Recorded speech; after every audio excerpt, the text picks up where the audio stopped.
شرح العقائد اردو سبق نمبر آگے ہے 27۔ حضرت مصنف رحم اللہ فرماتے ہیں وفی دعاء الاحیاء للاموات وصدقتہم نفع لہم، کہ زندہ لوگ مردوں کے لیے جو دعا کرے، نفلی صدقات عبادات کرے، ان میں مردوں کے لیے کیا ہے؟ فائدہ ہے، نفع ہے۔ یا سے اہل سنت والجماعت کا ایک مفکورہ نقطہ نظر بیان کر رہے ہیں کہ زندہ لوگ مردوں کے لیے جو کچھ بھی نفلی عبادات ایصال ثواب کرے یا کوئی صدقہ ایصال ثواب کرے، ایصال ثواب مانا ثواب پہنچانا، ثواب کا ہدیہ کرنا، ہبہ کرنا، تحفہ کرنا۔ وبدعاء الاحیاء للاموات وصدقتہم عنہ، اور زندہ لوگوں کو ان کی طرف سے صدقہ کرنا، نفع لہم، ان کے لیے کیا ہے؟ مفید لہم، اس میں ان کے لیے فائدہ ہے۔ اہل سنت والجماعت حضرات کہتے ہیں خلاف للمعتزلہ، معتزلہ حضرات کہتے کہ نہیں، مردوں کو زندہ لوگوں کے اعمال سے کچھ فائدہ نہیں ہوتا۔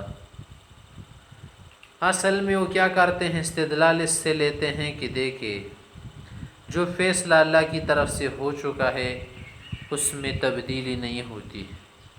اللہ تعالیٰ نے فیصلہ فرمایا ہے کہ ہر شخص کو اپنے اعمال کا بدلہ دیا جائے گا، جو کچھ انسان نے اچھا کیا ہو، برا کیا ہو، بس وہی کیا ہوگا، ملے گا۔ تاکہ مزید اس میں کیا ہے کہ دوسرا کسی کا بوجھ تو نہیں اٹھائے گا، اور ہر نفس اپنی کی ہوئی پر پکڑا جائے گا، برا کیا ہو یا اچھا بدلہ دیا جائے گا۔ تو اس استدلال کرتے ہیں، متمسکاً وہ استدلال کرتے ہیں بأن القضاء لا يتبدل، فیصلہ نہیں بدلتا اللہ کے جو فیصلے ہیں۔ اور ساتھ ایک اور آیت ہے وَكُلُّ نَفْسٍ بِمَا كَسَبَتْ رَهِينَةٌ، یہ الفاظ ہے نا وَكُلُّ نَفْسٍ مَرْهُونَةٌ بِمَا كَسَبَتْ، ہر نفس اپنی کی ہوئی پر پکڑا جائے گا۔ وَالْمَرْءُ مَجْزِيٌّ بِعَمَلِهِ لَا بِعَمَلِ غَيْرِهِ، جزا یجزی منا بدلہ دینا، مجزی معنی کے وزن پر ہے کہ ہر انسان کو کیا کر دیا جائے گا؟ بدلہ دیا جائے گا اپنے عمل کا، نہ کہ دوسرے کے عمل کا۔ ہمارے اہل سنت والجماعت حضرات کہتے ہیں کہ دیکھیے قرآن کریم میں جو آیا ہے نا کہ وَأَلَّيْسَ لِلْإِنسَانِ إِلَّا مَا سَعَىٰ، انسان کے لیے اپنی کوشش کے مطابق دیا جائے گا، برا کیا ہو، بری کی ہو یا اچھی کی ہو۔ ایک بات۔ نمبر 2 وَلَا تَزِرُ وَازِرَةٌ وِزْرَ أُخْرَىٰ، ایک انسان دوسرے کا بوجھ نہیں اٹھائے گا، تو مطلب اس کا کیا ہے کہ گناہوں کا بوجھ نہیں اٹھائے گا۔ نمبر 2 انسان کو صرف اپنی کوشش کا دیا جائے گا، مطلب اس میں فرائض، واجبات اور ایمان کے بعد، کہ ایک شخص کا ایمان دوسرے شخص کے لیے مفید نہیں ہے، اپنا ایمان لانا پڑے گا۔ ہاں اعمال صالحہ میں، صدقات میں ایک شخص کے اعمال و صدقات نافلہ جو ہبے کے طور پر ہو، ایصال ثواب کے طور پر وہ فائدہ دے سکتے ہیں۔ یہ بات کر رہے ہیں وَلَنَا، ہمارے لیے موارد پلا حدیث صحیح، صحیح حدیث میں آیا ہے من الدعاء للاموات، کہ مردوں کے لیے دعائی کی گئی ہے۔ پیغمبر علیہ السلام نے فرمائی ہے۔ یہ احادیث کہاں سے گئی؟ کہاں ان کی آنکھوں سے چھپی رہ گئی؟ اور کیسے اتنی ساری باتوں کو ان لوگوں نے پس پوچھ ڈالا؟ خصوصاً بھی صلاۃ الجنازہ، نماز جنازے میں بھی تو دعا ہوتی ہے اللہم اغفر لخین میتنا و شہیدنا، وہ بھی تو معافی مانگنے نا، معافی مانگنا ایک عمل ہے یا نہیں؟ معافی مانگنا بھی ایک عمل ہے۔ وقت توارثہ السلف، یہ عمل سلف حضرات سے لے کر آج تک تعامل کے ساتھ آیا ہے، توارث کے ساتھ ہے، میراث میں ہم یہ بات ملی ہے کہ اسی طرح سارے لوگ کرتے چلے آ رہے ہیں۔ فَلَوْ لَمْ يَكُنْ لِلْأَمْوَاتِ نَفْعٌ فِيهِ، اگر مردوں کا اس میں فائدہ نہ ہوتا، لَمَا كَانَ لَهُ مَعْنًا، پھر تو اس طرح کی کیا کرنا، نماز جنازوں کا پڑھنا، صدقات کا کرنا، ہبات ایصال ثواب کا کرنا، اس کا تو کوئی معنی نہیں رہے گا، فضول لغو کام بن جائے گا۔ اور فضول لغو کام تو چلے ایک آدمی کرے گا، 2 آدمی کرے گا، پوری امت کر چکی ہے، جمہور حضرات کر چکے ہیں، سلف حضرات کر چکے ہیں، تو کسی فضول لغو ہو سکتا ہے؟